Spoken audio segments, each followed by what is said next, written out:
I've got a question about three players, and I want you to predict what you think is going to happen to them. Kevin White is the first. Travis Benjamin is the second, and I did write down the third, and I've lost my piece of paper. Charlie Werner. Ooh. Okay, Travis Benjamin, I don't think can stay healthy. He got hurt in OTAs. I mean, he looks like he weighs 150 pounds. He hasn't played in a long time. I don't expect him to make it through training camp. Charlie Werner needs to improve. He spent his whole offseason with George Kittle. He was terrible as a rookie, as a blocker. He gave you nothing as a receiver.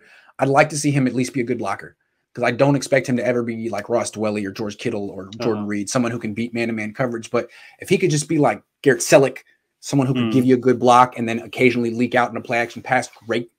Who was the last one? Oh, it was Kevin White. Kevin White. From what I've heard, it's an interesting one, isn't he? Because he could have the X factor. So much hype when he came into the league, but somehow he hasn't been able to stay healthy. Injuries, but he's 6'3". He's fast. He's big. I've never actually seen the Niners give him much playing time or targets in practice. I don't know what it is. It's like they want him on the practice squad, and when it's time to call someone up, they call up River Craycraft and not him. I think he seems to get bypassed. I'd like to see Kevin White. I think I'm more interested in him than Travis Benjamin, Mohamed Sanu. I think that guy is interesting. He's got actual talent.